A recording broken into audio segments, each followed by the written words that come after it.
That I think that people need to try to be self-aware about what makes them happy and doesn't make them happy. Right now, I view social media as a mirror. I think what people are putting out is an incredible indicator of what's inside of them.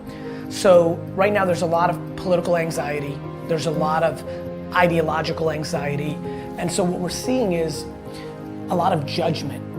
You know, I think, you know, the early days, especially when you and I were on it, like there was a lot of Nirvana early users. It was very soft.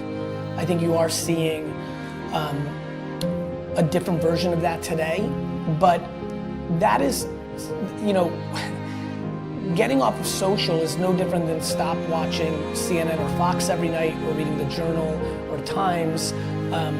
We consume as animals, and I think if one feels overwhelmed, they should stop consuming. But I don't put social media consumption in a very different place than the films and music and books that one reads. Like, the collective replies of people's angst is no different than Kurt Cobain's singular angst, other than it's a collective versus a singular. And so I think it's great. And like when people are like, oh, like what are you gonna think about that? I'm like, I don't care about social media. I really don't. I care about humans communicating with each other. I'm fascinated by communication, and I'm fascinated that we now have a collective ability to communicate at a scale that we've never seen before. And I think right now people are focusing on the downside of that, and I think we're forgetting the upside of it. There's so much love and greatness going on every day.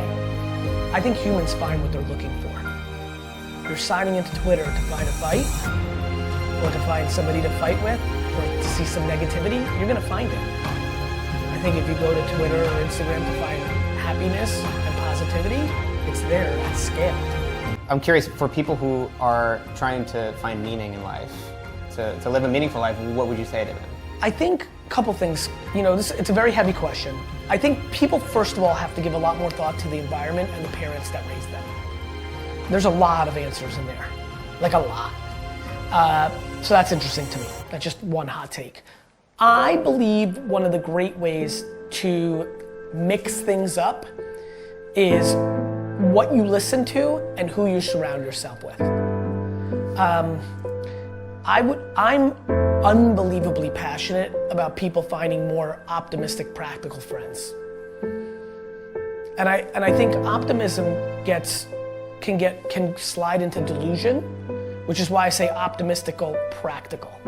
You know, it's funny, as you were talking about minimalism, like it's so interesting that you're the first person to ever say it to me that I can recall, and it feels very real to me. Like, I don't have outside things kind of driving me, and that's what leads me to a lot of happiness. And so, I would say auditing your circle. Like, if somebody wants a meaningful life, live a meaningful life, just get happier. I think the people that you spend your time with is a big one. The amount of people listening right now who've got a mother who's super pessimistic and cynical, but they love their mother, and they don't realize that cutting down their time from 7 hours a week of engagement with their mother to 2, and adding, like going out of their way to seeing the person that's always smiling in the office and trying to spark up a friendship and become friends with that person, and cutting up that 7 hours a week from mom to 2 to mom, maybe 30 minutes with that person, and maybe reallocating the other hours to themselves or other things, is a massive deal. It's a massive deal. Like, there's only offense and defense. There's only the force and the dark side, right? And I think that right now a lot of people are choosing to be driven by fear and negativity without realizing it. And so if you're listening right now, my biggest thing is start leaning into a little bit more of optimism and positivity. I think where it overcorrects is when it goes into delusion, and that's when you start creating entitlement. And that is the tightrope that I've been talking about, thinking about, watching. And I create entitlement a lot of times because I like positivity. And it took me a little while, maybe 20 or 30 years, 20 years of operating and managing and parenting and being like, okay, I can see this, but I'm a product of not having entitlement.